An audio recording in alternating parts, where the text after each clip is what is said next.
बुलेटिनच्या सुरुवातीलाच बातमी आहे मुंबईतल्या बोट दुर्घटनेची। गेटवे ऑफ इंडिया जवळ एलिफंटाच्या दिशेने जाणाऱ्या नीलकमल बोट दुर्घटनेतील मृतांची संख्या आता 13 वर जाऊन पोहोचली आहे। नेव्हीची बोट प्रवासी बोटीला धडकली आणि त्यामुळे भीषण असा अपघात झालाय आणि ही दुर्घटना घडली। यावेळेला बोटीतील 114 जण हे होते अशी माहिती होती। या अपघातातील 2 जखमींवरती नौदलाच्या रुग्णालयात उपचार सुरू आहेत अशी ही माहिती आहे। तर मृतांची संख्या ही अंतिम नसून आकडा वाढण्याची भीती वर्तवली जाते। नीलकमल ही प्रवासी बोट प्रवाशांना घेऊन गेटवे ऑफ इंडियाकडनं एलिफंटाच्या दिशेने जात होती। दरम्यान नेव्हीच्या स्पीडबोटनं या बोटीला जोरदार धडक दिली। या बोटीवरील 101 प्रवाशांना बाहेर काढण्यात यश आलं, तर 13 प्रवाशांचा मात्र मृत्यू झाला। या अपघातात नेव्हीच्या 3 कर्मचाऱ्यांचा सुद्धा मृत्यू झाला। अपघातातील मृतांना 5 लाख रुपयांची मदत जाहीर केली जाणार असल्याची माहिती मुख्यमंत्री देवेंद्र फडणवीस यांनी दिली आहे। नेव्हीच्या बोटीच्या इंजिनची चाचणी सुरू असताना नियंत्रण सुटल्यानं हा अपघात घडला अशी माहिती आहे। मृत्यूचा थरार अरबी समुद्रामध्ये पाहायला मिळालाय। एकीकडे इंजिनची चाचणी सुरू असतानाच अनियंत्रित झालेली बोट पाहायला मिळाली आणि ही अनियंत्रित झालेली बोट दुसऱ्या मोठ्या बोटीला धडकली आहे। त्यातील 101 जणांना वाचवण्यात यश आलेलं आहे। अधिक माहिती घेऊया। जुई जाधव आमची प्रतिनिधी आपल्या सोबत आहे। जुई, काय अधिक माहिती या संपूर्ण घटनेसंदर्भातली? अगदी प्रज्ञा, आपण पाहतोय की काल संध्याकाळी मुंबईकरांचा थरकाप उडवणारी एक घटना घडली, ती म्हणजे याच अरबी समुद्रामध्ये गेटवे ऑफ इंडियाच्या ठिकाणी, जिथून याच ठिकाणाहून म्हणजेच गेटवे ऑफ इंडियावरून एलिफंटाकडे जाणारी जी बोट होती त्याला नौदलाच्या बोटीने धडक दिली आणि तब्बल आतापर्यंत 13 जणांचा मृत्यू यात झालेला आहे। काल रात्री उशिरापर्यंत बचाव कार्य सुरू होते। हेलिकॉप्टर्स देखील मागवले गेले होते बचाव कार्यासाठी, मात्र अंधार पडल्याने, काही दिसत नसल्याने हे शोध कार्य थांबवलं।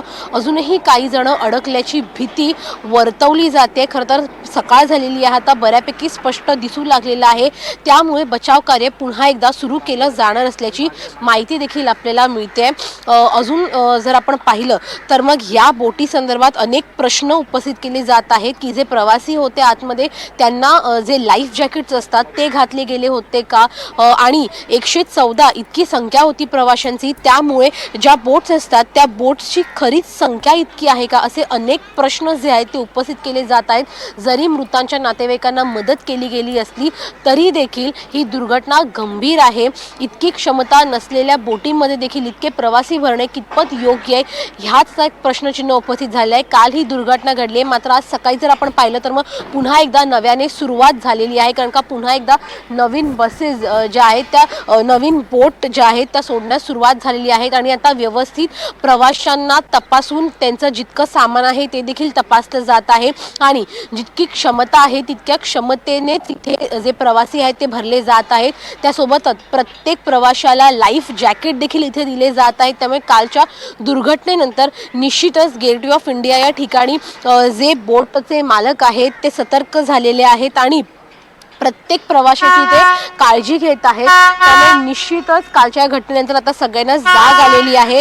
सकाळी देखील बचाव कार्य सुरू केली जाईल अशी माहिती मिळते। आपण पुढे जाण्याचा प्रयत्न करूया प्रज्ञा या बोटच्या दिशेने आणि बघूया की आतमध्ये नेमकी कशी परिस्थिती असणार आहे आणि नेमकं इथे काय काय सुरक्षा घेतली जात आहे।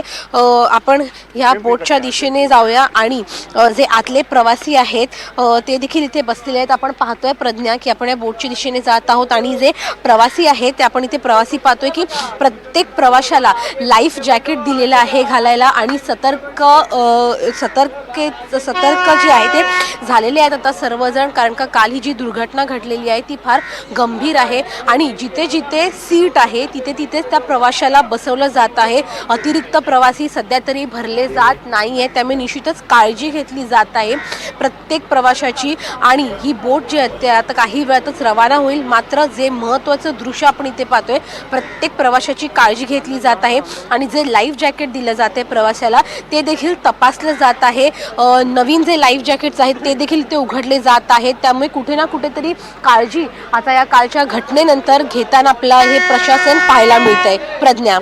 नक्कीच आपण बघतोय की 13 जणांच्या मृत्यू पश्चात आता ही काळजी घेतली जाते। लाईफ जॅकेट सगळ्याच प्रवाशांसाठी गरजेचे आहेत। साधारण किती प्रवासी इथे बसू शकतात, काय त्या बोटीची एक मर्यादा आहे लोक बसू शकण्याची, आणि सध्या त्याच्यापेक्षा जास्त किंवा त्याच्यापेक्षा कमी लोक भरण्याची काही त्यांची तजवीज केलेली दिसतीये का?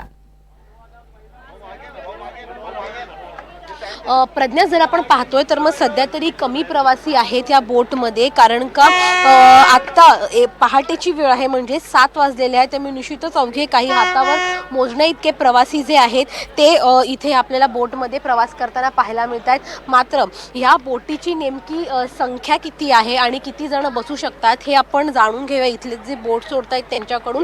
दादा, काय सांगाल, एका बोटमध्ये तरी किती प्रवासी बसू शकतात? 60 ते 65, कारण सध्या काय वर अलाउड नाही केले, तर खाली 60 ते 65। मग वर अलाव न करण्याचं काही कारण आहे का? हां, ते अगोदरच यांनी MMB वाल्यांनी सांगितलं की वर कोणाला घेऊ नको म्हणून, त्यांनी बंद केलं, म्हणून आम्ही आता कोणाला वर जाऊन देत नाही। मग काल जी बोट सुटली होती इथून त्याच्यामध्ये जवळपास 114 प्रवासी होते, मग ते प्रवासी नेमके कसे बसवले गेले होते? त्यांनाच ती कल्पना त्यांची, आपल्याला काय माहित नाही। तपासणी होते का इथे प्रत्येक प्रवासी जाण्याआधी की किती जण बसलेत, किती सुरक्षित आहेत की नाही, लाईफ जॅकेट्स वगैरे? हां, तपासणी होतोय। अगदीच प्रज्ञा, आपण पाहतोय 60-65 जण बसू शकतात इतकी क्षमता आहे या प्रत्येक बोटीची। वर सध्या तरी कोणाला बसायला परवानगी नाही आहे। मात्र काल जर आपण त्या बोटचा व्हिडिओ पाहिला, जेव्हा ती नौदलाची बोट धडकली मुख्य बोटीला, तेव्हा वरच्या जो हा कप्पा आहे त्याच्यावरती देखील प्रवासी बसले होते। त्यामुळे गैरपद्धतीने काल प्रवासी ह्या संपूर्ण त्या बोटमध्ये बसवले गेले असल्याचं स्पष्ट झालं होतं। जिथे 60-65 ची कपॅसिटी आहे, क्षमता आहे, तिथे 114 लोक बसवली गेली होती आणि त्यामध्ये प्रवाशांसोबत जे बोटमध्ये काम करणारे कर्मचारी ते देखील उपस्थित होते। त्यामुळे कुठे ना कुठेतरी प्रवाशांच्या जीवाशी खेळण्याचा हा प्रकार काल घडला। जर नौदलाची बोट धडकली नसती तर निश्चितच हा जो गैरप्रकार आहे तो तसाच चालू राहिला असता। गेटवे ऑफ इंडियाला म्हणजे जास्तीचे प्रवासी भरणं जो प्रकार घडला तो निश्चितच गंभीर आहे। मात्र या घटनेमुळे निश्चितच जे काही इथे सुरू होतं जास्तीचे प्रवासी भरणं तो प्रकार देखील आता उघडकीस आलेला आहे। त्यामुळे याची अधिक चौकशी करून नेमकं काही याच्यावरती कारवाई केली जाते का हे देखील पाहणं महत्त्वाचं राहणार आहे। नक्कीच जुई तुर्तास, धन्यवाद या संपूर्ण सविस्तर माहितीसाठी।